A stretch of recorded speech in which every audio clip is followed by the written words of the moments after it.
Good morning. Wow. Afternoon, evening. Hi, everyone. Thank you so much for being here and enjoying this family meal with us this evening. We're all really excited. My name's Angela. I'm with Movement Generation, Justice and Ecology Project. I'm here to bring us into the space.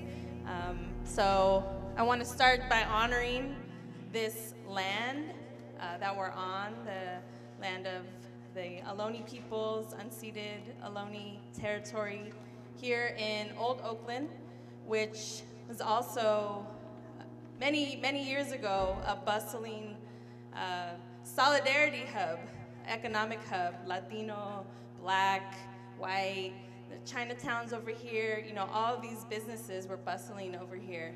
And I just want to actually shout out the unofficial mayor of 9th Street over here, Viviana Rodriguez.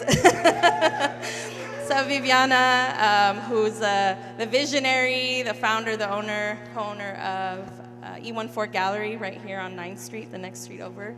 So if y'all have some time at some point, if you're visiting from out of town, go visit. So yeah, want to acknowledge this land, right, that's been here, well, that's holding us up. And all of the people that have taken care of this land.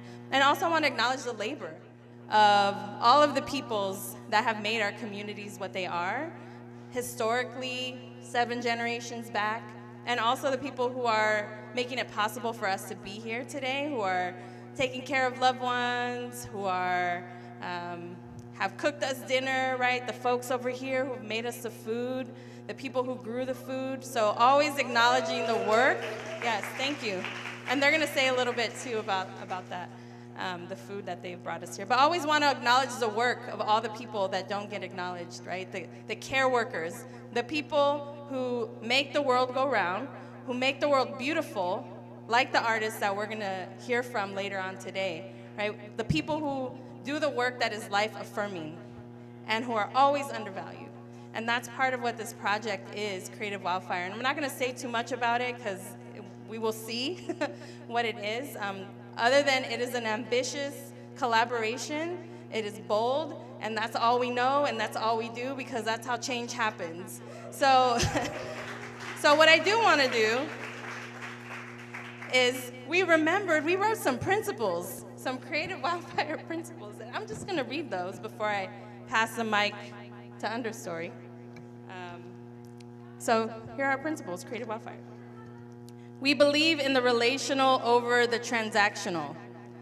We're building a cultural shift that honors artists not as contractors, but as part of the creative strategy behind campaigns and instrumental to the movement work and as full human beings. We believe in just and sustainable collaboration between artists and frontline communities. We're committing to leading conversations that advocate for fair and sustainable compensation for artists. We believe that artists help us remember our way forward and bring creative solutions to the biggest challenges of our time. We believe that artists advance bold, visionary solutions that nourish regenerative solidarity economies. And we believe in bringing artists and organizers and everyone back to the land. And on that note, just want to say today's Earth Day, and we recognize that this is also a time where we are seeing land reparations happen everywhere, and we are all part of that movement, and so just want to honor all of the work that's going into that as well. So thank you everyone again for being here, and I will pass it to Lily from Understory. Thanks for having us. Thank you. Thank you all. We are very grateful to have you here, and even more grateful for the work that you do as creative wildfires, as all of your visionary work in community organizing, your cultural work, your change-making work. So thank you for all that you do and you bring here as well. I'm Lily. I'm one of the team at Understory. We are a worker collective of people of color, majority queer, majority working class, immigrant, and we are a collective that is strongly rooted in our political principles. We started in the beginning of Shelter in Place to open up this space for community in this restaurant that was rooted in how can we do our work as restaurant owners to try to combat gentrification, to make a safer space for people that has a bold anti-policing politic that really speaks to disability justice principles, and where we as workers set the tone and the agenda for how we want to build this space with our community, with our roots in organizing for social justice, for change, locally and internationally. And so how can we bring that into the work that we do? And part of that is having organizations like yours here and all of you come and be a part of really growing this space and investing into this space with your hearts, sometimes with your wallets, but really with all that you bring in the politics that you hold with you. So we really, really thank you for being here. We have Florencio and Truk and Alia and Nikki in the back. Thank you all. And the food that you ate tonight, we all cook from our various backgrounds, and Understory is a partnership with Oakland Bloom, which incubates migrant, refugee, and working class chefs of color in starting their own businesses. So you had food from one of the chefs in that program, Sital, who's known as That Hausa Vegan, who does vegan Nigerian food, as well as some food from our Understory collective, which cooks from Moroccan, Mexican, Filipino, Vietnamese, Black African diasporic cultures and traditions that we all hold within us. So again, thank you. Please come back on any other night. We would love to see you again. And again, appreciations for the work that you're doing.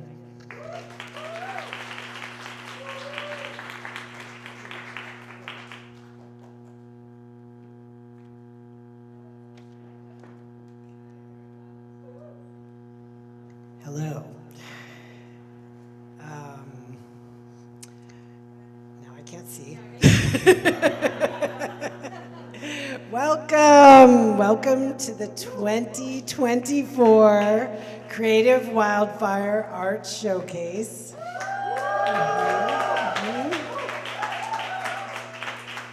My name is Micah Bazant. I'm one of 3 people, along with Ebony Gustave, Robin, Bean Crane, and many others who had the honor of supporting these revolutionary artists through the 10-month cohort of Creative Wildfire. So last May, we launched a national open call looking for artists to collaborate with 7 frontline climate and economic justice organizations. We got over 400 applications, and in partnership with the groups, we selected these 7 artists. So over the last 10 months, they have created work about how communities survive, resist, and imagine our futures. And tonight, each artist will present their work, and then we'll have a few minutes after each individual presentation to do some Q&A. So I'd like to welcome our first artist, Lily Shay. Lily is a Chinese-American artist and educator whose socially engaged work explores desire, memory, and self-actualization for communities. Their partner is Boston Ujima Project, a democratic member-run organization building cooperative economic infrastructure in Boston with a mission to return wealth to working class communities of color. Please welcome Lily.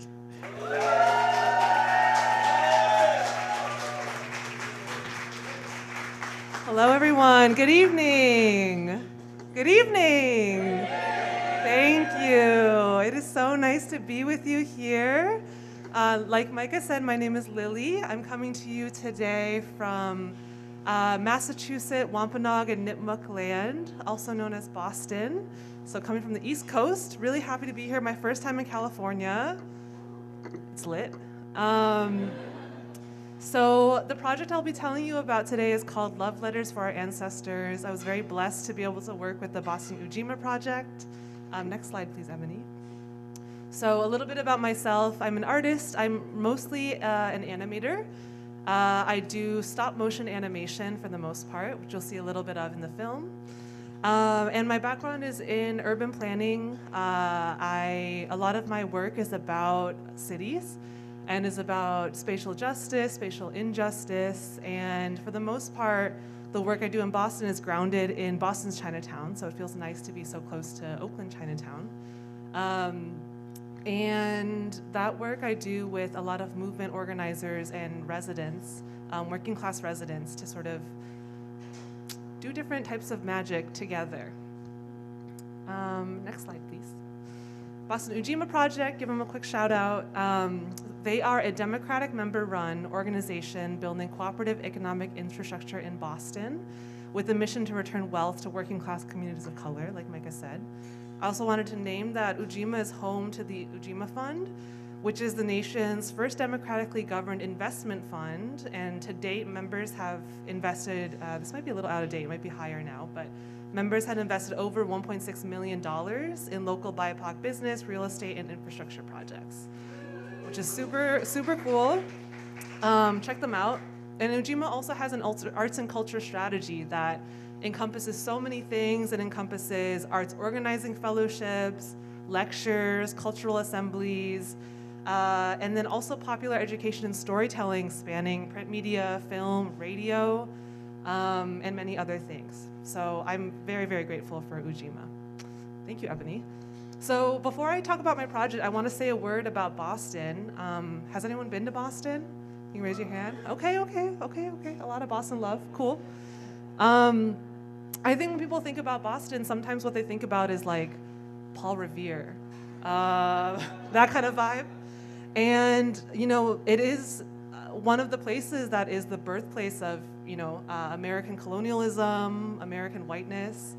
And it's a city that continues to grapple with its legacy of segregation, especially racialized, place-based segregation. Boston's the home of the famous 2015 racial wealth gap study, which talks about how in Boston the median wealth for white families was, you know, about $250,000, and for black families it was $8.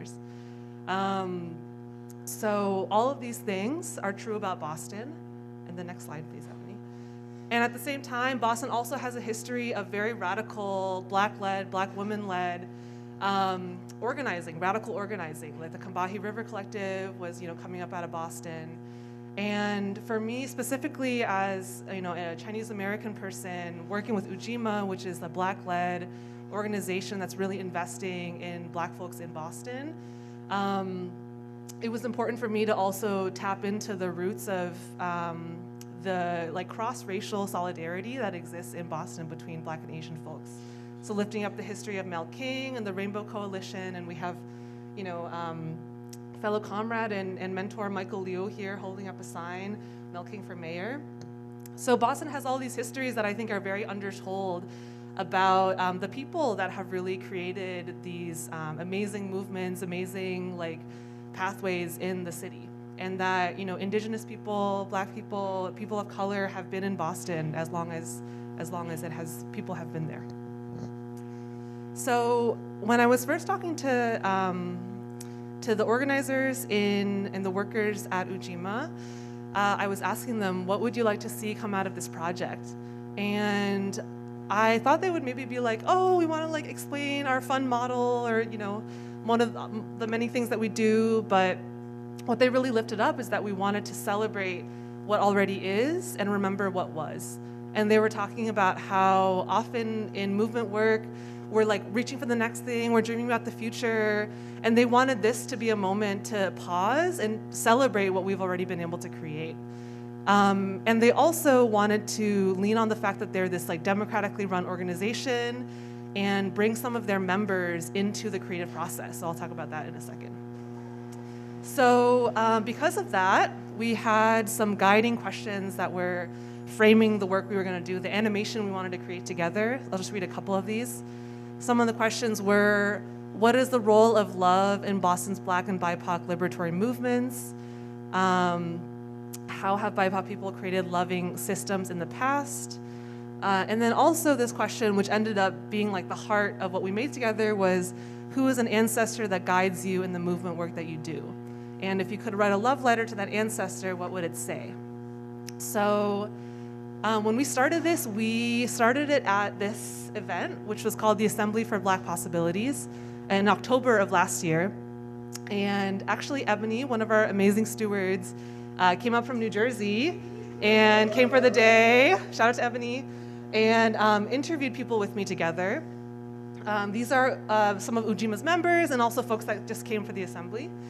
And we actually ended up getting, I think it was about 4 hours of audio talking about all of these topics, which was really cool. But then I was also like, oh, actually the video can only be like 2 minutes long.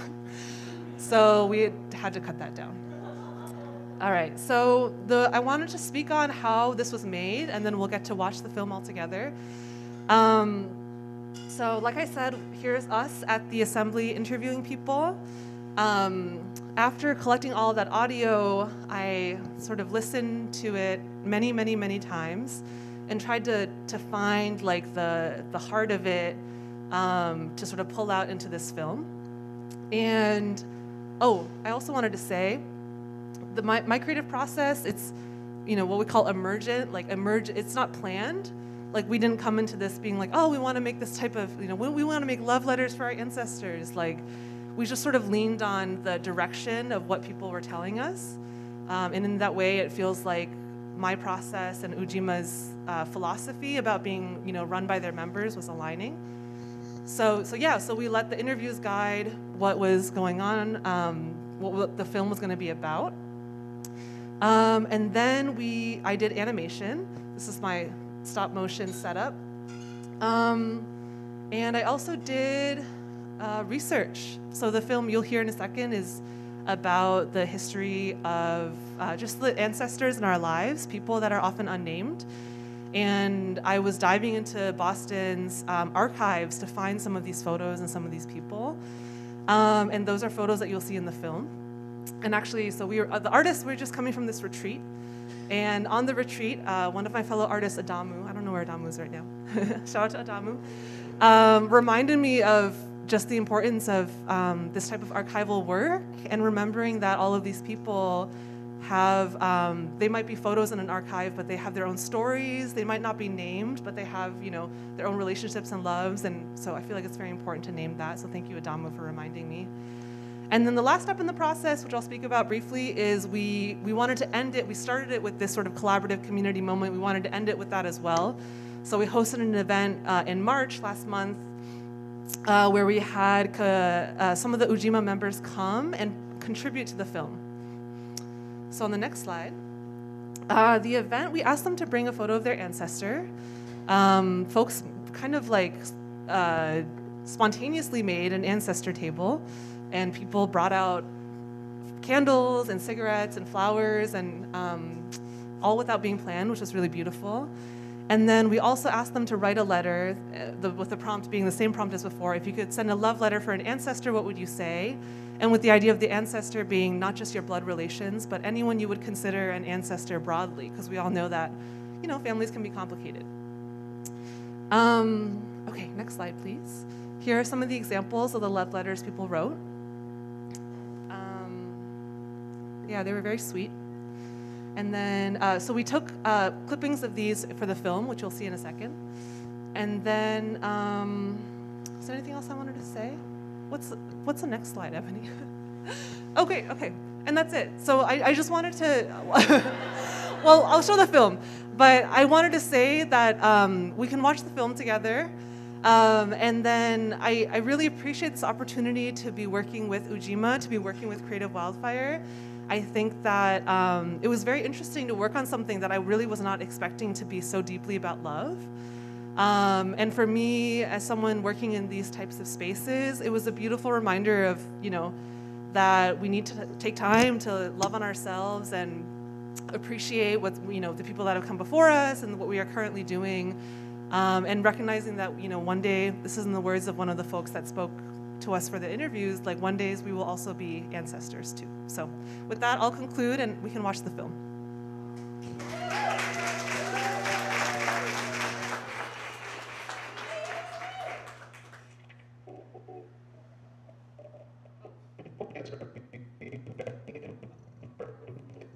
An important ancestor for me who guides me in the movement work I do is my grandfather. It's my grandmother. My grandparents. My mom, my grandma.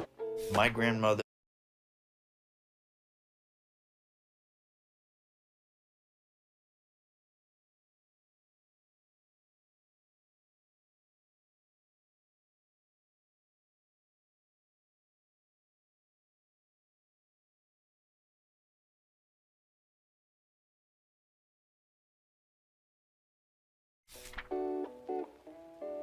An important ancestor for me who guides me in the movement work I do is my grandfather. It's my grandmother. My grandparents. It's my mom, my grandma. My grandmother was musically inclined. She was gifted with voice. She was an architect. My grandparent, well, mostly my grandfather and my aunts and uncles, they were part of the WPA. They were part of the Work Progress Administration Negro Theater that took place between 1935 and 1939 in Boston, when it was the only time that the federal government supported theater. When I think about Boston so often, I'm thinking about like people whose names and information I just will never know, right? I think Black people have lived here for a very long time. Crispus Attucks is the first Black person to pass away for the Revolutionary War, and that gives us a clue, right? That gives us evidence that we've been here. And if you could write a love letter to them, what would it say? So if I were to write a love letter to rowdy Black girls and women who the world refuses to see, I would tell them that nothing like us can be prevented. Thank you for taking a stand, loving your people enough to do it afraid, and for teaching me that it's okay to do it afraid. Thank you for all the fruits of the Spirit you have passed on and the ways that you've guided, loved, scolded in love, and just thank you, love you, and miss you. Definitely will come take care of that garden when I get to visit again.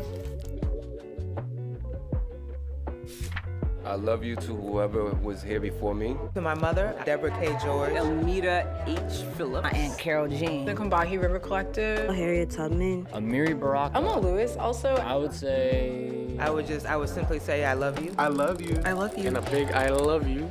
And I hope that you're proud of me.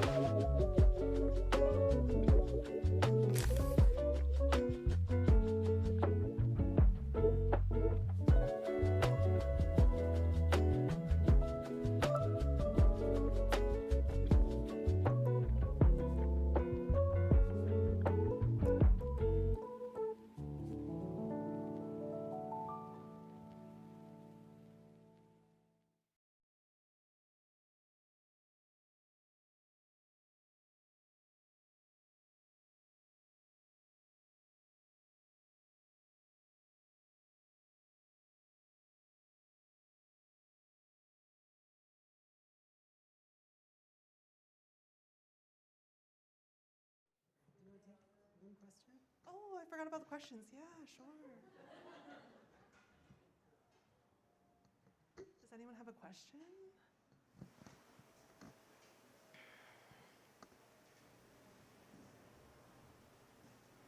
That's okay. Shy. Oh, okay, yes. Thank you. In the back, yeah.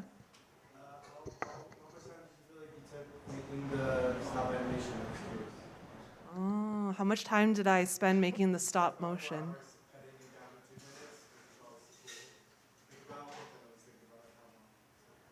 Yeah, thank you for asking. The stop motion itself, I did in actually, the stop motion was the fastest part of it. I did that in 2 days, I think, probably, yeah.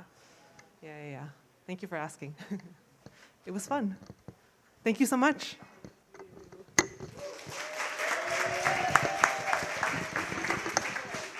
Give it up for Lily. And Boston Ujima Project. Okay, next up we have Asanti Forsen. Asanti is an award-winning cartoonist, illustrator, textile artist, editor, and educator with a deep interest in difficult emotions, quiet moments, and the rifts and connections between human beings. They partnered with Food for the Spirit, an organization in Buffalo, New York that uses art and creative facilitation to support racial healing, ecological justice, and equitable food systems. Please welcome Asanti.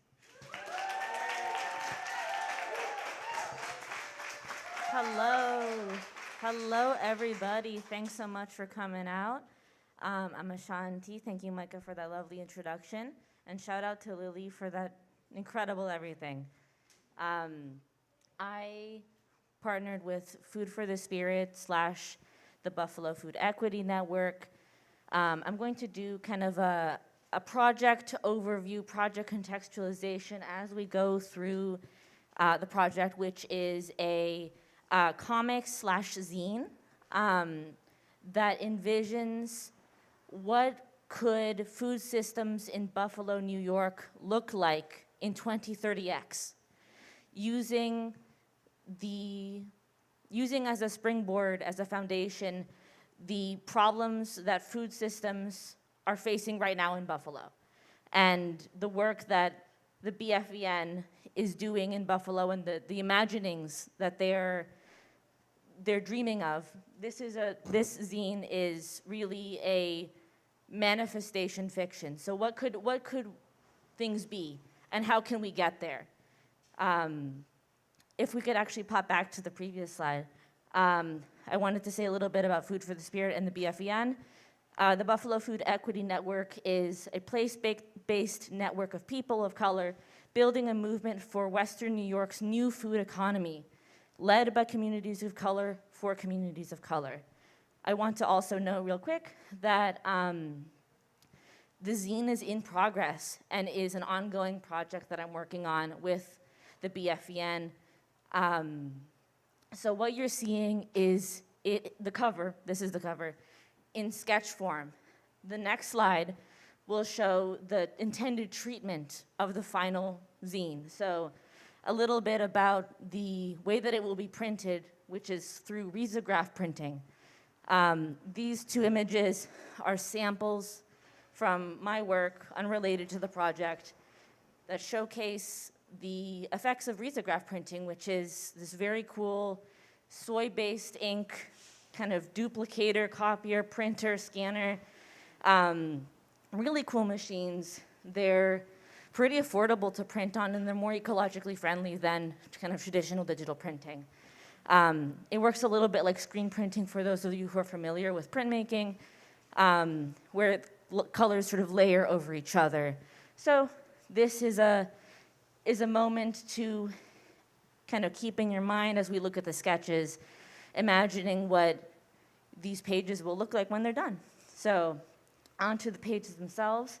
The piece will start with a preface from the BFEN, thinking about and establishing a lot of the context that Buffalo is living in and has lived in historically, which is a context of Black communities not having food systems due to food apartheid is the term used in this preface, and Black communities not having access to food systems in their communities, in their neighborhoods, and that being the kind of core issue that this zine is imagining. You know, what does a solution to this look like? What does this look like, not just on a theoretical level, But, you know, what does this mean for people? What does this mean for families? What does this mean for communities? Really stepping back from, you know, the zine as a theory, as an academic direction, but like the stories, the narratives, the moments between us. If you could go to the next page. The sketches are a little bit difficult to see on the screen, I apologize. But I'll be guiding us through these. This family in Buffalo, 2030X, is walking to their grocery store in their community, in their neighborhood, a 10-minute walk away. They're discussing how they didn't used to be like this. And the kids in this family don't have knowledge of, you know, how it used to be. This is their reality now. And their grandmother is educating them about how, you know, it didn't, you needed a car to go to the grocery store. You couldn't just walk 10 minutes from your house to get fresh produce in a grocery store owned by people in your community, grown by people in your community, the produce. They step into the grocery store, and it's immediately in a familiar environment because this is, once again, their community. On to the next slide, please, Ebony. This one's a little bit hard to read. I apologize. They're excited about the produce. They're excited about the fresh strawberries that are being grown at one of the farm co-ops in the neighborhood. And the grocery store cashier is saying to them that, you know, these are the strawberries from this co-op are their highlighted product, their highlighted produce, and her grandfather has Mima's, you know, family recipe of strawberry salad, and they should ask him for it when they go up to the second floor. All of the produce on the second floor, all of the canned goods, all of it's local, all of it's homemade, all of it's artisanal in the community. Next slide, please. There's a wall of history on this left-hand page that the children come upon on the second floor, where they're seeing terms like figmos, which they recognize their grandmother talking about on the way to the grocery store. And there's a plaque that discusses what figmos was historically in Buffalo. Figmos was kind of the hidden history that sparked this project that the BFEN, that Food for the Spirit, was talking to me about, where Figmos being, finally I got my own supermarket, was a grocery store that was the only black grocery store at the time in the community, and eventually closed down, kind of in a series of similar black-owned food systems not being able to get the traction, having financial difficulties, encountering obstacles with lenders and banks and so on and so forth, that has led to the lack of black-owned food systems in this community. Next slide, please. The elders, so the grandmother and the store owner, take this opportunity to talk to the children about, you know, how were things before they are now. The food systems that we have now that we're enjoying in this comic, in this envisioning future, didn't used to be there. And how did we get here? The people organized and were able to acquire land from the city. The city gave them land to pursue farm co-ops and grocery stores and so on and so forth, thinking about, like, how would these problems potentially be solved in real life? Not necessarily being a roadmap, not being a plan of action, but like, how could this happen? How could this, what steps could be taken? What steps could lead to a future where families don't have to worry about, you know, taking bus routes or, you know, taking a car all the way to a grocery store outside their neighborhood? Let's see here. The kids get kind of bored with all the history. And so the store owner is like, all right. And says, come on over. Gives them the strawberries that were grown over at the farm co-op. Says, give these a try. And they give them a try, and they're real yummy. They're real yummy because they were grown in the neighborhood, because they were grown by the people in their community. And, you know, they're really enjoying the taste of the strawberries, but he's saying, this and the wall, they're telling the same story.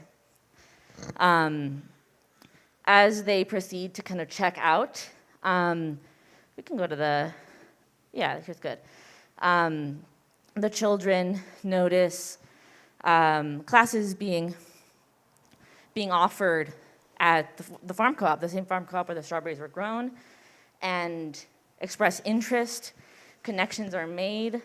The father asks the cashier, you know, should I get in contact with Dwayne about these? Is there still room?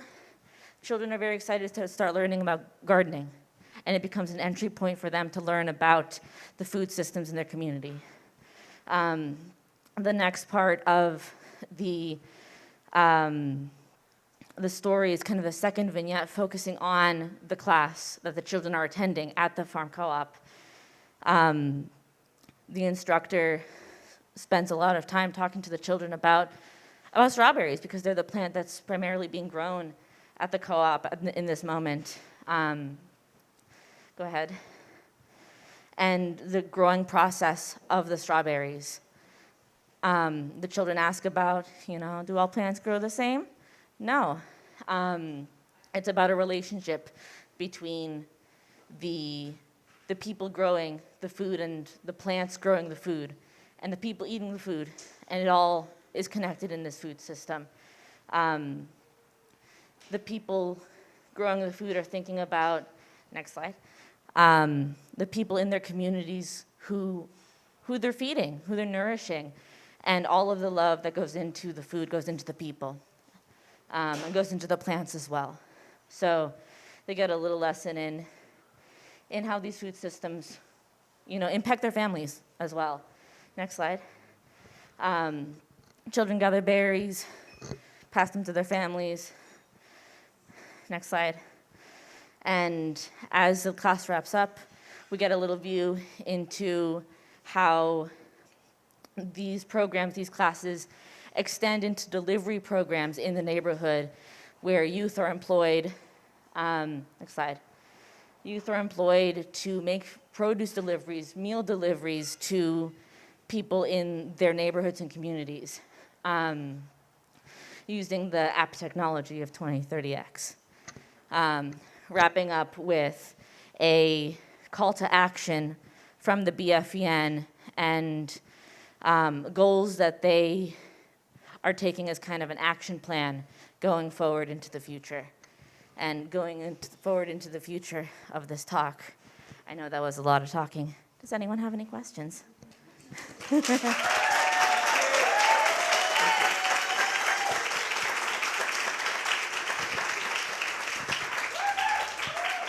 Thank you, everyone.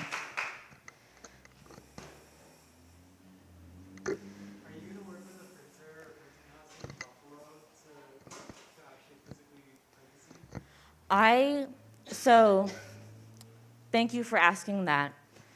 The availability of a risograph press is really finicky. They're not commercially available like most printers. So my hope is to print as close as possible to Buffalo, because the availability of risographs is really kind of like throw a dart at a map, and there's probably one there. But the places that I have been looking to print have not been directly in Buffalo, but I've been trying to really narrow it down to be as close as possible, because that is important to keep it local, to keep it within the community. Thank you for that. Thank you so much, everyone. Thank you so much, everyone. Thank you, Asanti. I can't wait to see these in full color. So please stay tuned. Check the website. In a few months, all this work will be available. Great. Next up, we have you. You do have to come up in one moment, Kie. Next up, Kie Lumumba Barrow. It is my honor to introduce her. She is a visual and performance artist whose paintings, environmental installations, found object assemblages, and social practice performances are created in traditional and non-traditional spaces to transgress ideological, geographic, and carceral borders. Her organizational partner is Cooperation New Orleans, which develops worker-owned cooperatives and the structures to support them with a focus on poor, working class, Black, Indigenous, and immigrant communities. Please welcome my friend, Kie Lumumba Barrow. Whoop, whoop, whoop! So, first of all, I should put some of this stuff down for a second. So, I think maybe, where are you, Ebony? First I want to say thank you to people, and then I think we should look at the film, and then I think I should talk. So, first, I want to thank Gallery of the Streets crew, which includes Jazz Franklin, Carol Lynch, Sister Max Colby, Mateo Galindo, Jebney Lewis, and our community partners, or also known as our playmates, also known as a chorus of outlaws, also known as Outlaws in the Ruins, Cooperation New Orleans / Cooperation Gumbo, which includes Susan Sakash, Tama Israel, Dr. Lud Israel, and Maya Penn, and Central City Nick. So I want to thank them as playmates on this project, Radio Outlaw. And then also I want to thank the creative Wildfire crew, right, for the vision, the support, and the intention. And specifically, Ebony. Ebony learned a lot, as we all did, about what it means to do cooperation in New Orleans. Micah, who has like my long-term respect for Micah's work with some of my comrades and family, from Miss Major to Tourmaline, and I see what you do, and I love it. This is a vision and a dream from an OG, seeing this work come into fruition, to this idea of a nexus between art and movement building is just, I'm just so in love. And Robin, keeping us steady and like quiet, but so like direct, such a tree. And also I'd like to think what I have come to believe is a trifecta. Is that what y'all are? Movement generation. Shout out MG, free the land. And like long-term comrades, Q and Gopal and Michelle. And I thank you so much to the new comrades I'm meeting. Brilliant. Angelica, Dana, thank you. Also, Climate Justice Alliance, Hendrik, old school, we go back. Right, to old school in the streets organizing. Like I'm finding this out. I was looking at him and I was like, don't I know, we know each other, right? So it's like these kind of reinvigorated relationships. And to the New Economy Coalition, I appreciate y'all, my new heart, Beline, and the work that you're doing. I look forward to building with you. It's just such a beautiful thing to see. Like generation, okay. Why do I do this all the time, Molly? To see generations connect and see what becomes this broad abolitionist vision. Even Lily, what? Like my comrades, Molly, you know, to see the work that you all are doing. As somebody has been in this movement since, as an adult, 1978, have dreamed this, and to see you all materialize this with some of the work that we put forward as an artist and an organizer, I'm just so grateful. So I told you it was a good gush for about 5 minutes, so we should probably play the film. And then I have a provocation for you about this big idea, which I would like to think of as abolition art. And we want to think about Radio Outlaw within that context of that big idea, right? And so that's what we'll do. I'll stop talking. All right. Roll film.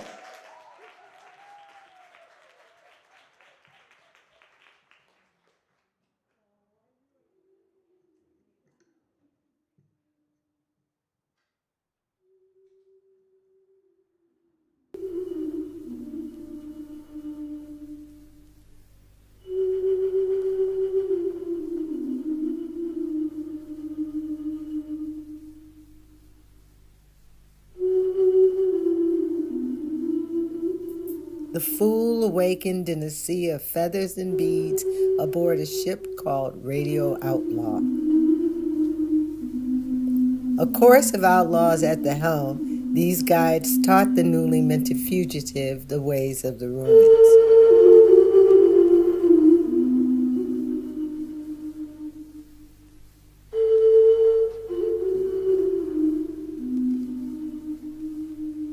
Direct action, a primary tool of this chorus, was the takeaway.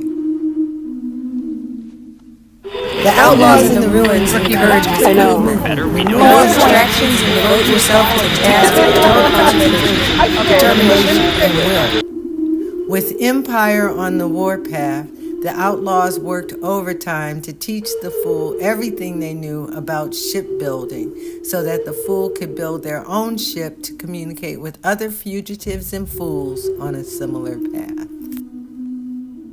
My definition of cooperation is being able to be there for the community where there's a need or service that needs to be done.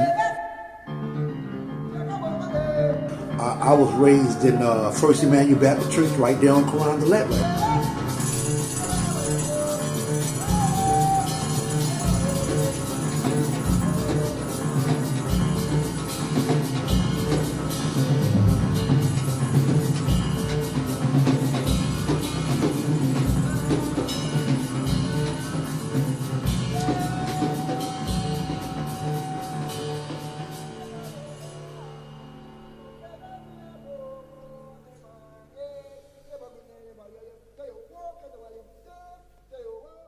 Okay, so that's like really, that's a work in progress.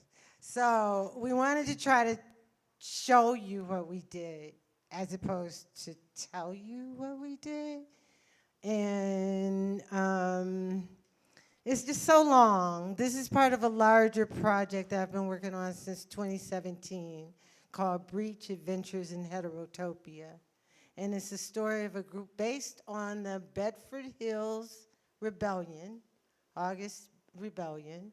It's asked the question of what would happen if people who are being transported from one state of miserableism to another decide to break out.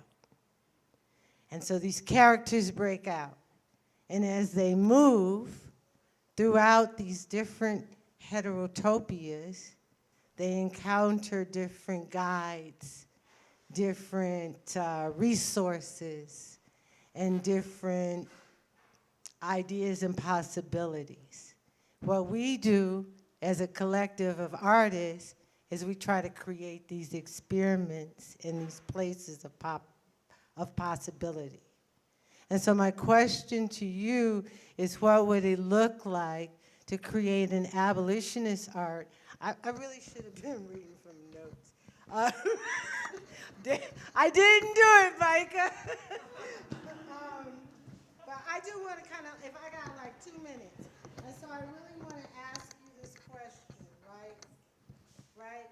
So if we're to consider, you know, going beyond art as product, as deliverable, as object, as something that asks us to develop a radical school of thought in the canon of art history, something that we're leaving for the next generation and the next generation. As artists, is it not our job to redefine the theories of art and live that work? And so my provocation is, how are we looking at our work as a place in the work that aims to disrupt, intervene, intentionally disrupt, intervene, and prevent carceral scapes, right? And so that's urban scapes, that's landscapes, that's seascapes, that's skyscapes, that's all the birds of surveillance that we live within, as well as escapes in our head of carcerality. So as artists, how are we jumping and leaping into the unknown to create these new scapes and intentionally transform these scapes by creating new spaces, right? New places, even if temporarily, even if for the moment, even in this room, we have created new space, right? And in that new space, we create spectacle, we create humor, we create place-based installations, and we are strategically guided by participatory research, study, culture, and practices of the community organizers and activists. So this is a call to us as activists specifically, right, who are fueling number 1 and number 2. And so now I have 2 minutes left, which means probably you can't ask no questions. But I'm hanging out. So 2 minutes of any question, and then we can go talk about, like, have some real art talk about, like, materials and da-da-da-da-da-da-da-da. Who wants to ask a question? I told you nobody's going to ask a question. Somebody got a question? Ebony? I just want you to share more about this tricycle. Okay. We built this trike from barge wood, which is ship wood, that comes from New Orleans, and oyster shells. And the trike as a structure was already created. And so we worked with Cooperation Gumbo to say, like, what really are the stories of your community? And how does that materialize? And they gave me like 500 objects. Plastic cups, and she was like, no, it's too much coffee. We should smell coffee. I'm like, okay. So like all the things of the community about how we can design a piece, we had to figure out how to shape into one like kind of cohesive piece. And we decided the spoons for sound and movement, the wood for just the place that we live within, the oyster shells for resources and exchange, money. And then we had learned how to make a low-frequency micro-broadcasting radio station. And so we did a pirate radio program, which is part of what you just heard, that was rolling into the community. So now I gotta wrap it up, which is why I said, I mean, like, you can talk to me later. But everybody developed a good skill. Hopefully we can like keep it moving. And I'm so grateful to the work of Creative Wildfire for giving us the space to do that. So thank y'all.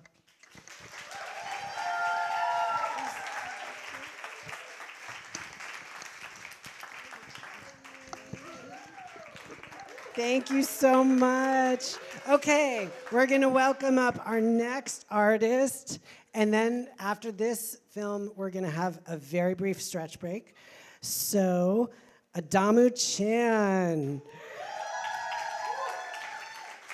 a filmmaker, writer, and community organizer from the Bay Area who started filmmaking while he was incarcerated inside of San Quentin State Prison. He draws inspiration and energy from the voices of those directly impacted and seeks to empower them to reshape the narratives that have been created about them through film.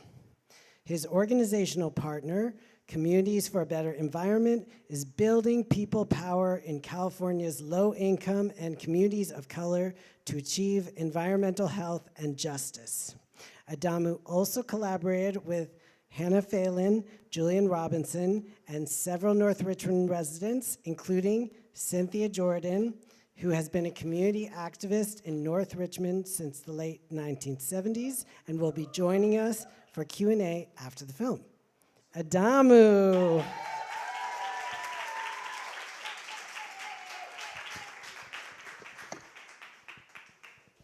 Thank you. I'm going to be very brief so we can get to Cynthia, and I think Michelle also wanted to say some words too. I just spent the weekend with all of these artists, so it's a little, it's very touching to me to see them up here in this other role, because we're out in the woods together.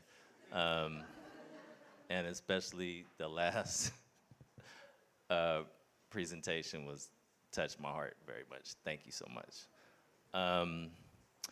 Yeah, so I had one of my brothers here, Tan, but he had to leave, and I really wanted him to be here because I can just talk a little bit about my practice. I started filmmaking while I was incarcerated at San Quentin, and me and Tom were part of a film crew inside, and we were creating a television show that was going out to all 36 prisons in California, and documenting the stories and art and words and lives of people who were inside of San Quentin for us and for our incarcerated community across the state. And over the years since then, I've realized the power in that, the power of art and media to transform people, especially people who had narratives told about them when they weren't necessarily able to participate in dominant narratives that were told about them in their communities. And how transformational that could be when we were telling stories about ourselves to each other. And so this film is not about me. It's not about my community. It's not about my experience, but I wanted to bring that into this, in that I wanted to try my best to responsibly represent people who were people in the Bay Area who were experiencing displacement and wanted to tell stories about how the Bay used to be and how their visions for the future of how it could be. And maybe we can talk more about the outcome of the film, but we can watch it now.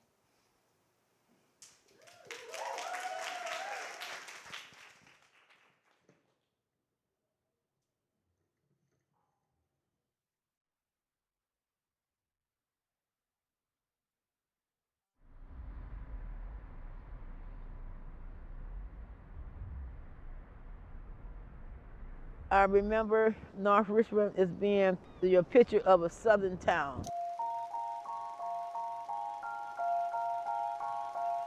Music in the air, there was flavor in the air, like food cooking, churches going all the time, the clubs going all the time. People's dressed up on Sundays. Public housing, those projects was built in the 40s. People came here in groves during the war because there was plenty of work.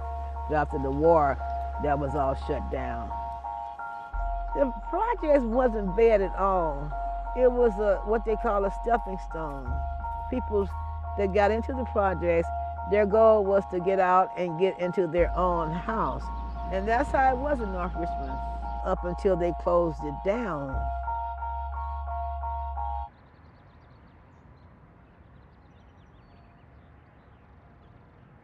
I'm just trying to imagine and picture where everything and everyone was at. I know this area right here was my friend's cousin's house. It was some units over here. This area, these was all homes, all homes, all homes.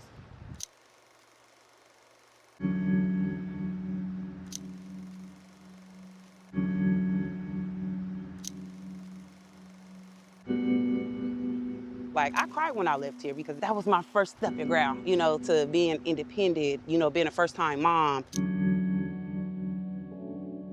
I think that's why I was crying. Like, you know, oh, we're getting out of here finally, yes. But like, it's still scary because it's like, now where do we go? You're doing a lot. You're doing a lot right now. You're doing a lot. I was homeless twice with my kids, once with a husband and once without. When you come back from being homeless and struggling and don't know if you're gonna be able to pay the rent, to be able to get into a place where the rent is now, you can breathe,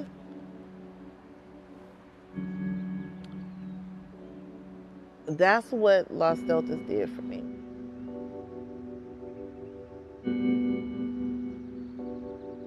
I drove by a few months ago and everything was torn down.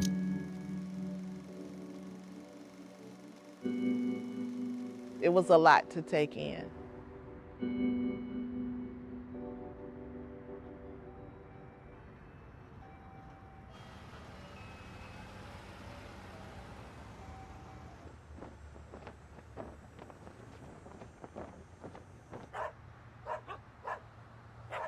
I just hope for the better. That's all I kept thinking, like, we're gonna be better, we're gonna be good, you know, we're gonna have a different outlook. You know, I would tell my son that all the time. You know, you wanna be someplace stable. It took me 5 years to get public housing, and I love that place. I really do. Like I said, it's all about the land. It's all about the land. It's how valuable the land is. North Richmond is just surrounded by nature. You can feel the calmness, you can feel the nature, you can feel the beauty of the land. People with money and wealth are gonna find a way to capture this and own this if it's not preserved.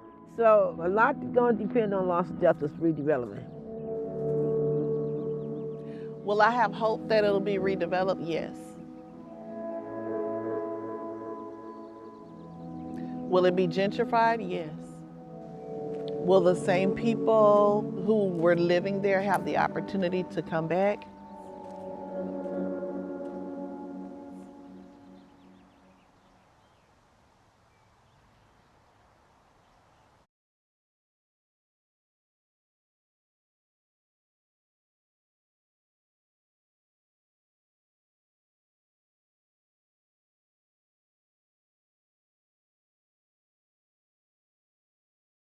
Oh, and Lakeisha wanted to come up, and we could do a Q&A. And give it up for them, to them for participating.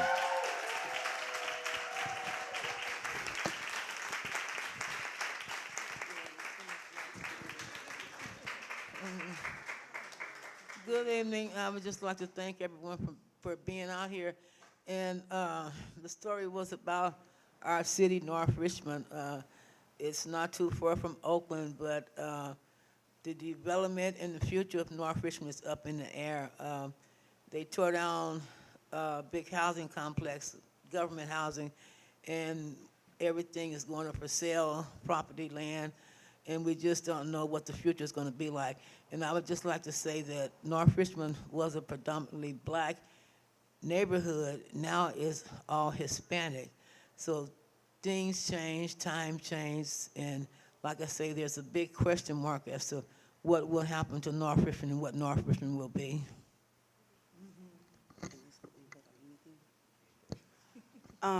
Well, I'm glad to be a part of this project because it is an eye-opener. I'm not from North Richmond, I'm from East Oakland, but I've been in North Richmond since I was 20 or 21 with my child.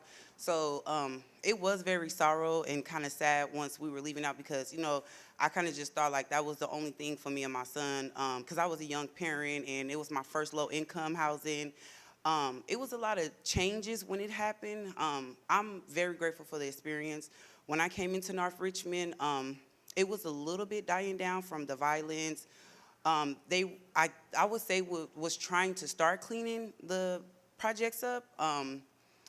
When they gave us our vouchers and they helped us move out and, you know, create a better life for our family, that's when I started saying, okay, you guys are giving us motion and we won't be stuck here just because of our ethnicity or our income, you know, and things like that. So it gravitated me on a higher value because I wasn't like a crab in a bucket. Like I didn't just feel like me and my child have to be here and, you know, this is our placement until he's 18, you know, and things like that. We currently are in a 2-bedroom out in El Cerrito, Richmond Annex, in a good area. It's not bad, but it's not, you know, where we want to be at. But it is a big step, and I'm blessed to, you know, have my story told. I don't want to cry, I get sensitive sometimes. But it's a blessing to have our story told because it's like, who would hear us if, you know, someone from the community didn't put that out to, you know, reach out to you guys to let y'all know that this is something real and we were living in this. Like, you know, my son, he witnessed a lot of stuff. He think he's from North Richmond because we lived there for so long. But we endured a lot and then, you know, we've had positive outcomes now. So I'm grateful to be part of your project. I'm trying not to cry.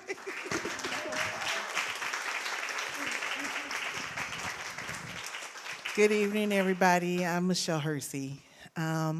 I raised my kids 14 years in North Richmond. I'm originally from Birmingham, Alabama. I'm a 58-year-old Marine Corps veteran. So I've been across the country. I haven't been around the world, but I've been across the country. And I've seen a lot of things. And raising your children in a place with the notoriety that it had. I remember when I was looking for a place, when we landed in the Bay Area, we were in a shelter. And I was looking for a place, found a nice address, so I thought. And so I called AC Transit to see which bus to catch. And when the man asked me what the address was, I told him. And he said, "Lady, do you have children?" And I said, "Yes." And he said, "You don't want to go there." And years later, I ended up there because when you have 5 kids, you are a single parent, and you're paying over $1,000 for a 3-bedroom with 1 bathroom, and you're just trying to survive. You're gonna take what you can get. And so I became kind of like a community activist there, and trying to help the young people and seeing the things that people go through. I'm from a whole nother part of the country. And I moved out of the projects when I was 4 years old. But to go back at 34 and to raise my kids 14 years, we've suffered a lot of loss. We've had a lot of hurt, but we've had so many victories coming out of there. And so just to be able to shine the light on where we came from and where we survived is a blessing. So I'm grateful to be a part of the project.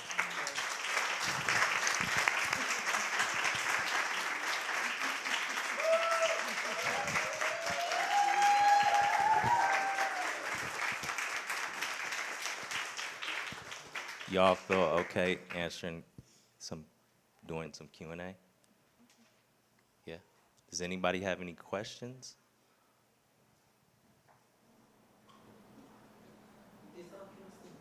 Yeah.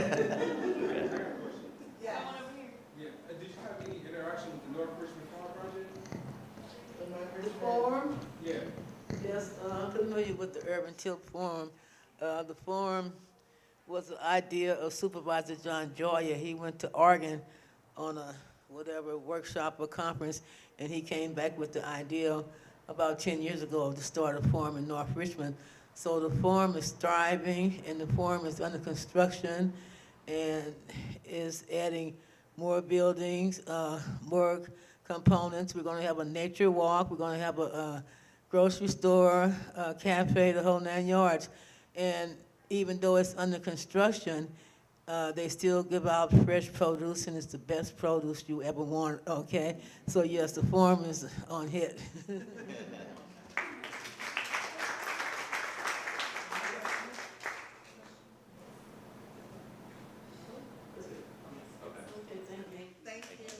Thank you so much. It is an honor. Thank you, Adamu. Okay, we're gonna have a very brief stretch break. Let's say 2 minutes. Just stretch out your legs. We have 2 more presenters. Thank you.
To share their work with us. Thank you so much, everyone. You're gonna be next. Yes. You are next. You are next. Yes. Okay. All right. If everyone could take your seats.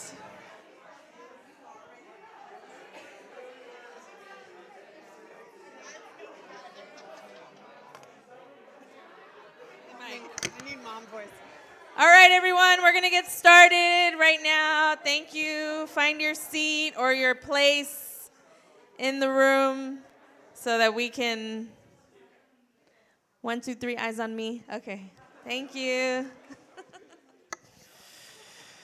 Okay, I need a mom for that. Okay, so next up we have the amazing Lizzy Suarez joining us from Miami, Florida. Yes, Lizzy uses the practice of illustration to paint and meditate on liberation, kinship, and the dignity inherent in all people. Her partner was the Climate Justice Alliance Food Sovereignty Working Group, which is led by frontline grassroots organizers who are modeling food sovereignty as an essential part of just transition. Please welcome Lizzy Suarez. Hello, hello. Thank you for making the space tonight. Yeah, I just feel really moved to be in the space with so many incredible artists, cultural workers, food workers. The food was delicious. Thank you to the folks in the kitchen for nourishing us tonight, and for Creative Wildfire and the Trifecta for really bringing us together. So a little bit about myself. I come from, I'm the granddaughter of Cuban people. I live in Miami, Florida, born and raised, Dade County, 305 till I die.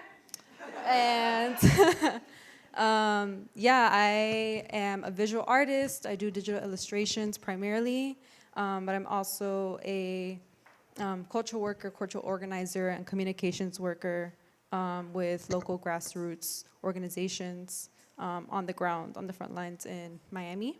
So South Florida is my home, and you might not notice, but these photos were taken 70 years apart.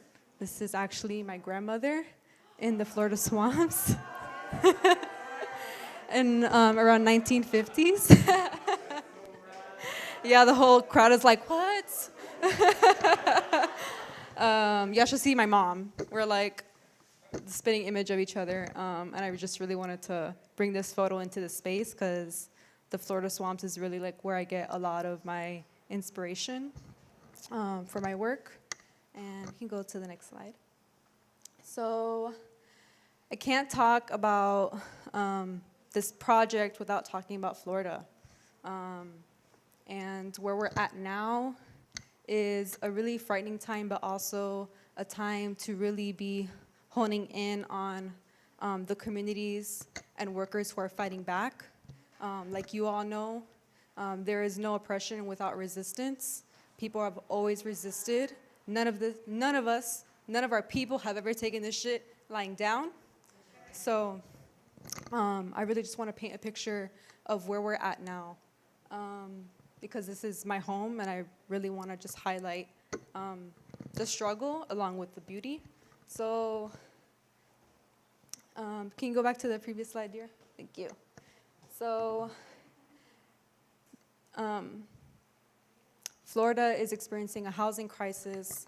Florida's, the anti-villain of the trifecta is the Florida trifecta of Florida's right-wing governor, you know, the House, the Senate, the governor's office. And so the conditions for workers and working families in Florida, just wanting to live in dignity is really difficult.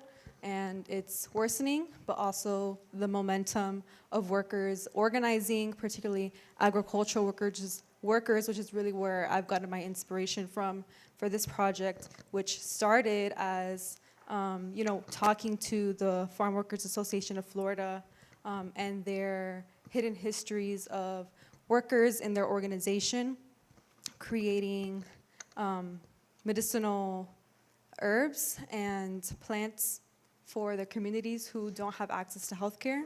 And so it was really of like a we keep us safe kind of ethos that was bringing them together. And so we can go to the next slide.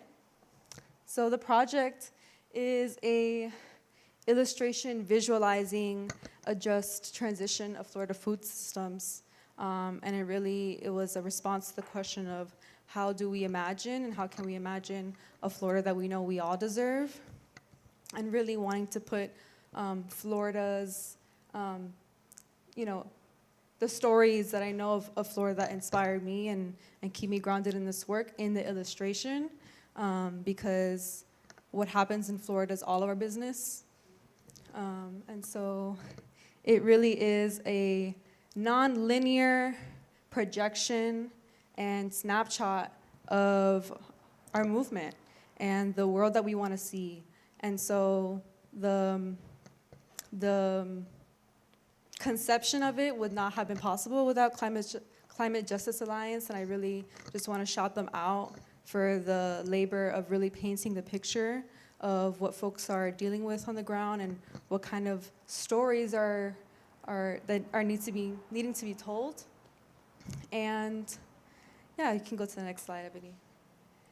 So the project is a flat illustration, kind of like 18 by 24 classic poster style, but also it is a triptych in the way that I created the illustration. I first started with really painting what is the extractive economy that we live in now.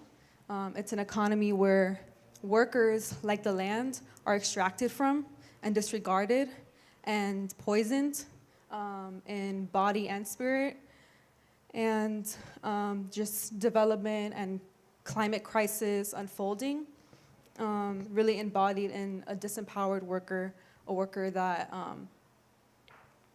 is just exploited to the highest degree, particularly thinking of immigrant Black and Indigenous workers who work the lands here in Florida. And then the transition phase is, it's like the past, it's the present, it's also the future. It's non-linear, and so this worker here who was toiling the land is given a pamphlet to a meeting to join other workers, to create unions, to bring in the babies, and have an intergenerational movement and fight. And that's also shown in the sunflowers and the mushrooms, and the non-human kin that we can all learn from. And finally, but also all the time, is the regenerative economy that we really strive for. One where workers are not subjects, but also the protagonists of their own story, particularly immigrant workers who I just keep wanting to uplift because they are not invisible.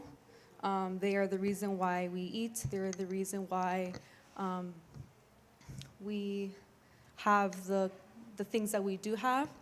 And so how do we imagine a Florida where they're not on the underbelly of our economy, where they're actually the protagonists and they're driving forward, and their work is not, and their exploitation is not just a necessary undergirding of all the things that we do enjoy, and where they're brought into the process and actually asking them, what do you want? What do you need? And how do we work together to build that? And so in the regenerative economy, I imagined a kind of enmeshment of the human and the non-human, and the reintegration of community into healthcare, into access to foods, into education, into our housing, into the way that we raise our grandchildren and children, into the ways that we are allowing the swamps to fill up again, and to let them be, and let the land heal itself. If we just leave it alone, it will do that. She will do that.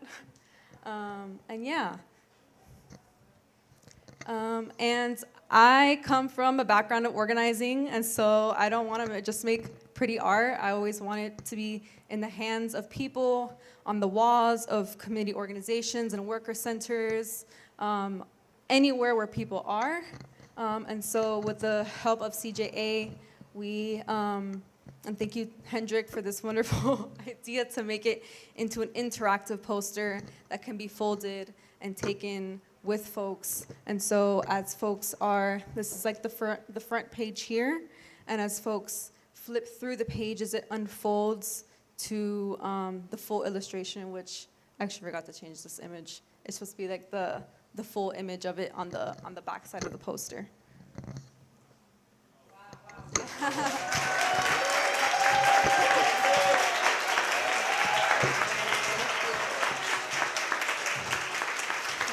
I'm happy to take any questions that folks have.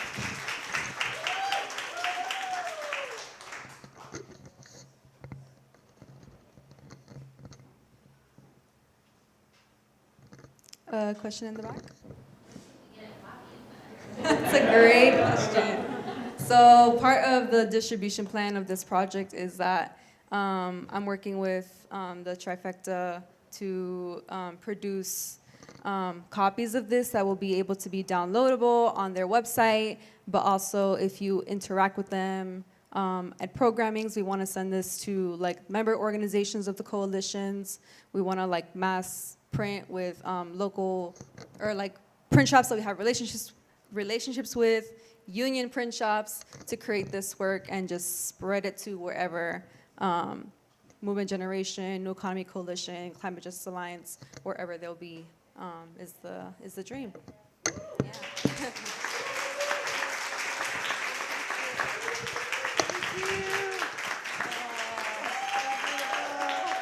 So beautiful. Thank you, Lizzy. All right. Please welcome up Rowdy Aguero Ablo, an interdisciplinary artist and experimenter using photography, sculpture, fashion, and performance as ways of understanding and creating culture, place, and belonging. Rowdy partnered with Micronesia Climate Justice Alliance, a grassroots network of individuals and organizations dedicated to creating community-centered solutions to climate change. Please welcome Rowdy.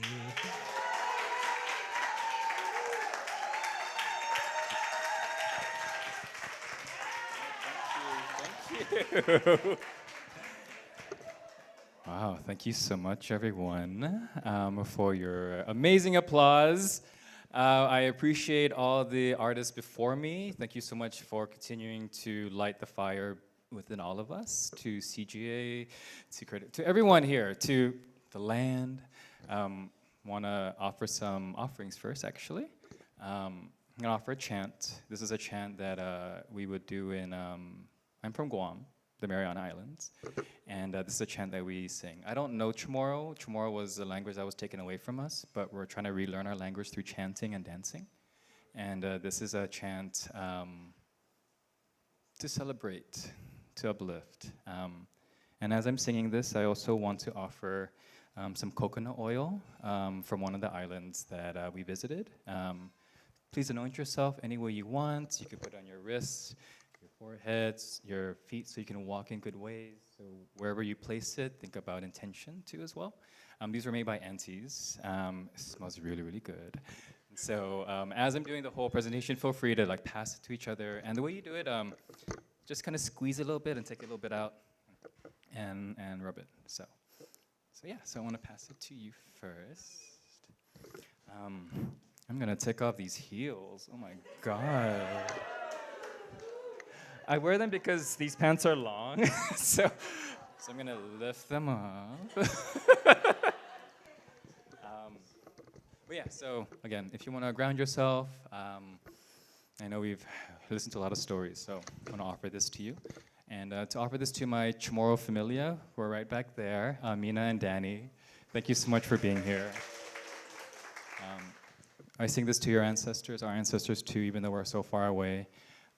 Know that they are still here with us in spirit, in the land, in however way we want.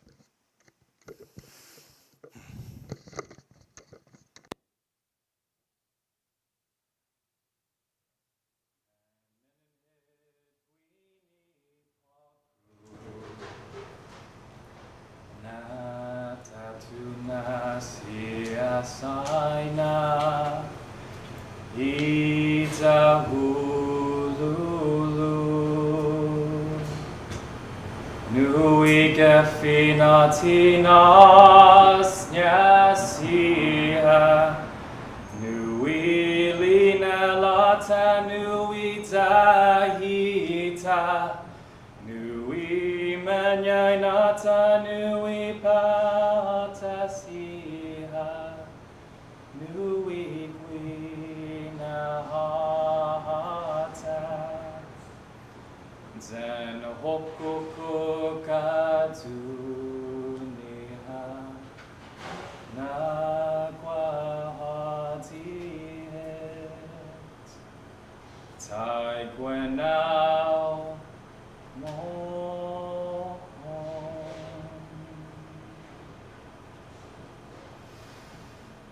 Woo! You go do that. Take a deep breath and go. Woo! There you go. Gotta respond it. So yeah, thank you so much for receiving that. For your ancestors, I feel all the ancestors here. They're all with you today, and to all the future ancestors too, they're here too. So my name is Rowdy Aguero Ablo. I'm a visual artist, performer, sculptor. I take glorified selfies, as you kind of see. But I like to think about the ways that imagery tends to form identity. And as someone from the Marianas, as someone who's Chamorro, who's had our identities invisibilized, how do I use my body to kind of represent something that maybe people don't know? We're in the Mariana Islands in Micronesia. We kind of get lumped into Pacific Islanders and we get lost within Polynesia, but we are there, we are strong. And this is a paper net I made inspired by my dad. I call this Talata 3000 because I want to think about the islands in the year 3000. What does that look like? As climate change is happening, will we have islands to go back to? I made out of paper because land can be so precious and it can just disappear if we don't care for it. I want to show you, oh yeah, my cue is lifting up the cedar to more glorified selfies. I'm a weaver. I like to use natural materials. I also grew up in a village that had a lot of mosquitoes. And so I wanted to create like a mosquito kind of portrait. So again, looking at my place of birth, land, I want to really try to honor those things. Next slide. And so this is a project I did with other queer Chamorro people called Birds of Paradise. We have a lot of endangered and extinct birds on the island due to colonization and invasive species. But this one here, the Coco, was actually being reintroduced back to the island. So we wanted to have a little party to celebrate them. And so this was at the Seattle Asian Art Museum, and we all dressed in natural fibers. And these are the birds paired with us. So this is the Coco bird. This is the national bird of the Marianas, also the Guam rail. It's endangered because it's flightless, and then when the snakes came, they ate it all. And so we are trying to figure out how to protect them. Our Marianas fruit dove, which is the gayest bird ever. I love that. That's me. And then our sea hick, which is one of our birds that we see all along the islands too as well. Quick question. What color egg do you think the Marianas fruit dove lays? Rainbow, what else? Pink, blue. You know, it's white. So boring, right? I was just like, but maybe they're using all the energy for the colorful feathers.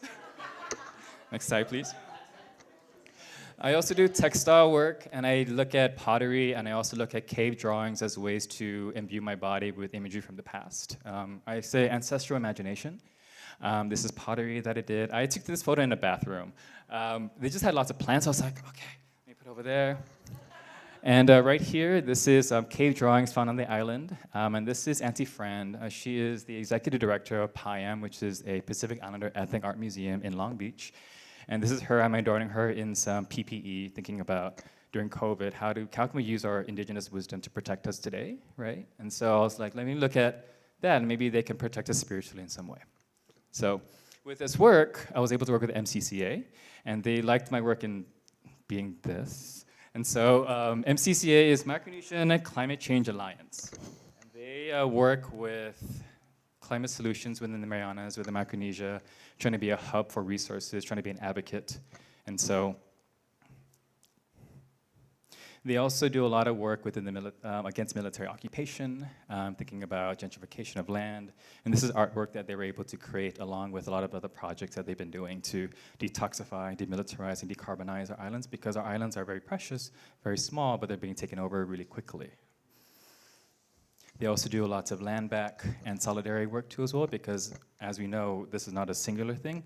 it's a global thing. And so by connecting to other islands who also experience oppression in the same ways, like Puerto Rico, the Virgin Islands, we want to find ways to kind of collectively think about that and move forward together. One of the projects they would do is called Telling Tales with Trash. And they would work with high school students, middle school students to look at the ways that we can turn the trash that comes to the island into art. 90% of our things on the island are imported, 90%. That's really scary. And everything that comes in stays there. So how do we actually do that and kind of reevaluate the ways that all these things are coming to the island that are not from the island too as well? And they also pair with other organizations to have people look for ways to talk about water, to actually have ways to actually really be in the land too as well, because sometimes we get disconnected. And so MCCA is a beautiful organization, and I feel so glad that they picked me.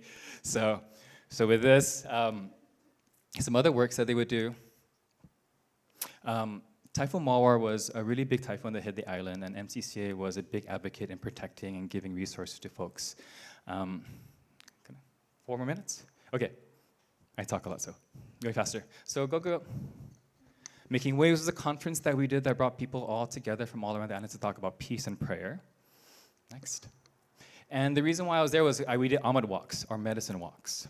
Medicine walks are ways that we were able to connect with local healers on each island and just walk along beaches and talk about medicine. Something that we think that is not there, but it is. Medicines that our ancestors used to use to cultivate, to protect. And so we were able to walk with these islands and talk about medicine. So as you can see, it's intergenerational, and we worked with uncles and aunties creating coconut oil, like some of the coconut oil that you received today. Next. We went on prayer walks on beaches, used the land to adorn ourselves in beauty. And this is the coconut oil. This is the farm that it was made from. Ahmad Chamorro. You can see the aunties there really giving us a tour of the place. They actually stewarded this place, and they actually took us on a tour. They were like docents in the garden. They're like, okay, I'm ready, let's go. What do you have questions on? And so when we walked to another space on the trail, another auntie was there waiting for us. So it was really cute. They're like, thank you for coming. Here, go get some Ahmad. Here's some coconut oil. So it was really cool that they were able to welcome us. So it was really nice. And we also got to plant and visit sacred sites, which I thought was really beautiful. So we really think about how do we connect to land, really connect to land, and also how do we honor that too. So my work was to think about body as prayer. So I was trying to sketch things on our journeys. We visited 3 different islands. It was really, really amazing. Islands I've never visited. I started to do, so I do textile work. And so like, okay, let me think about imagery that I find. Let me try to find ways to think about it. So this is based on laddie stones, which are something that we used to build our houses on. Huge limestone kind of structures. Started to do stenciling, because I'm like, well, stenciling is an easy way to mark stuff, just cutting stuff. So turtles, we have water, laddie stones, we have all these pieces that I'm trying to create. And so then I started to think about how do I use pieces of land, illustrations of scientific pieces that colonizers came and drew of us, but we're like, well, let me take that back, and let me see how I can create something new. So these are cave drawings that we found in Luta that I want to create like a stencil, like patterning. How do we create our, what is this? I don't know what this is. We don't know what this is yet, but how can we create new meaning today? And this is the Ahmad that this actually I'm wearing today. So I'm gonna show you another one too, so go ahead. So then I started to create wraps. How do you literally wrap yourself in ancestral imagination? So I started to work in black. These are laddie stones. Then I started to be more detailed, adding more color, adding more kind of imagery, blending motifs together. And then I started to use, all of this is all recycled fabric. So everything I'm using is, I just go to thrift stores. These are the, even on the back. This is based on our proas. This is the same cave drawings that I did on an old curtain. Next. And this is the medicine that we got to visit. And so the one that's right here, What?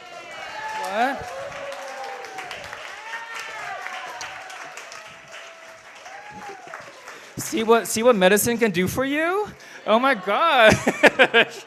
See what if you wear it and you honor it, it just gives you life, right? And it's from, especially from land where my genealogy is from, it just gives you power, right? So when you think about all your genealogies, all your lands, bring those back because that gives you so much, right? And so these are 2 medicines that you use to, this one is used for women and for menstruation and so the reason I wanted something loose, because if a pregnant woman wore this, I want to see more comfy, but also glamorous, right? Maternity clothes are so boring. But But I wanted something really loose. So next slide. And so then I started to think about ways that this can be shared with people. So MCC wanted me to create these wraps to give to people. Again, this is based on cave drawings. This is based on pottery. This is in Guam, and this is my roof of my apartment in Seattle. So I think about diaspora a lot. I think about distance, and I think about the ways that we can bring place closer by something, by wearing a little piece of the land with us too. And so land back is really important because if we don't have land, we can't create. How many more minutes do I have? 2? Okay, because I have show and tell. Are you okay with show and tell? So the thing about land back is like we wanted to create textiles or printmaking, but a lot of it is imported. So in a way, we're starting with clothing, but hopefully in the future, we wanted to have a textile industry where we actually source everything from the islands, where we create our own prints, our own dyes, because we don't want to import stuff. But here's some things that I did.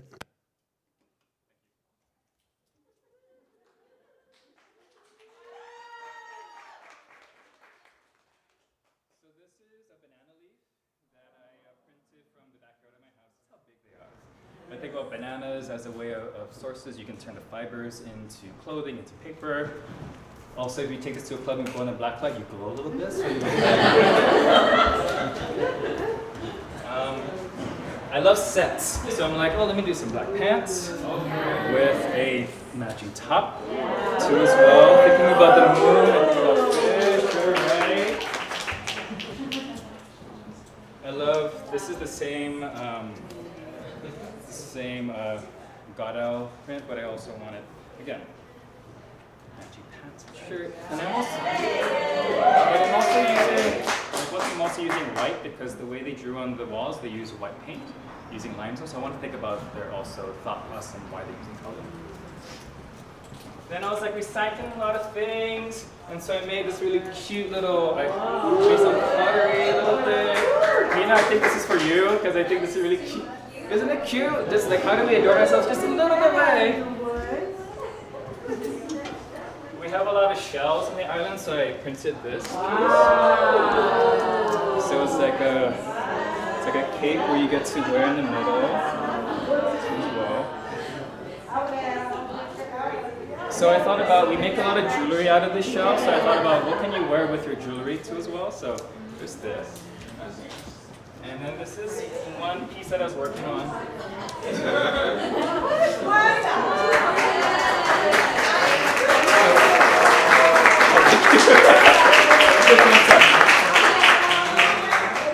Does anyone know what this might be?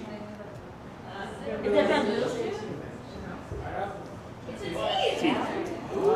So in ancient Chamorro society, we would etch our teeth for beauty. And this is actually a tooth that was excavated from a gravesite. And so I wanted to rethink about the ways that we think about power. And also I asked the ancestor if it was okay to like print their tooth on because sometimes we take things without asking. And it was really funny when I was printing this, my lights were flickering. And then I was like, I'm sorry, ancestor, I didn't ask permission. And I asked permission and it stopped. And so when I think about bones, I think about land, I think about we return to the land, and if the land is unhealthy, our bones aren't going to be unhealthy. So with that, I want to thank you so much for listening. And and thank the amazing people of MCCA.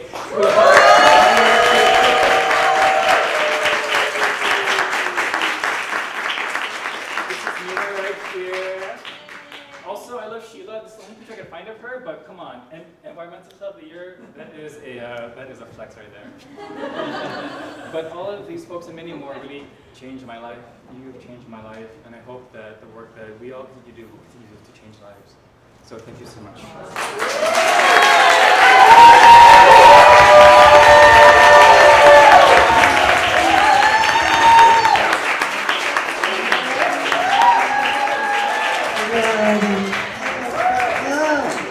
We don't deserve you. Oh, okay.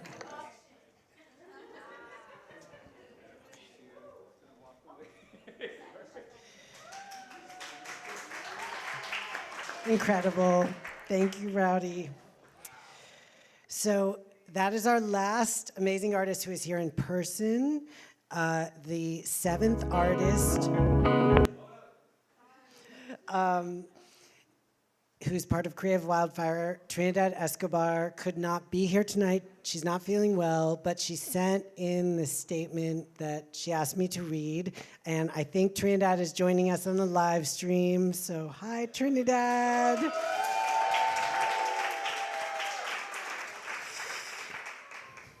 Okay. I am Trinidad Escobar, and I wish I could be there to join you all. I am a profoundly and proudly autistic artist, journalist, and poet-cartoonist. I am also a martial artist in lifelong training and a devout Buddhist who spends a lot of time at the temple and with family and animals. I was fortunately placed by Creative Wildfire with Sins Invalid and the Crip Survival Network and Partnership for Inclusive Disaster Strategies. We made a 24-page, full-color, 8.5 by 11-inch comic book. We used watercolor paper, ballpoint pen, and digital watercolors. In comics, we typically prefer hand-lettered text. I used a font instead that is easier for disabled and visually impaired folks to read. The poem comic is read from left to right, with narrative poem text read first and interior panel dialogue read next, also from left to right.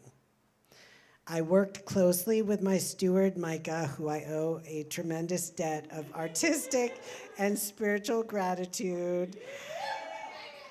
I also worked with Patty Byrne, Maria Palacios, whose poem Crip Prophecies is featured in bold italicized text to the left and right side of these interior pages. The poem comic is named after this poem by Maria. They gave me video, text transcripts, and audio of disabled activists from organizations across the country like Living Hope and the Partnership for Inclusive Disaster Strategies. I did not get to meet each of them individually, but I spent many hours absorbing their stories. Working with these people has fortified me as a disabled artist in the fight for collective liberation. I dedicate this poem comic and the labor that went into it to my friends in Palestine, who I spoke to every morning that I worked on this project. Basil, Rama, Aya, Samia, and Ahmed. Our histories are shared and interwoven. The colonizers have not won, since we have never stopped putting up a fight. Thank you to the Creative Wildfire Fellows for fighting alongside me and for strengthening me as an artist in our community. I'll surely see you all again at Shelterwood in the near future.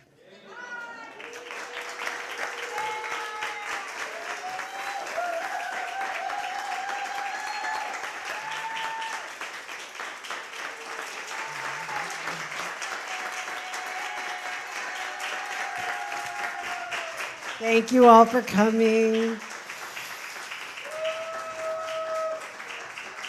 Thank you for making our art dreams come true. Enjoy the rest of your night and feel free to express your love and gratitude to all the amazing artists. Thank you.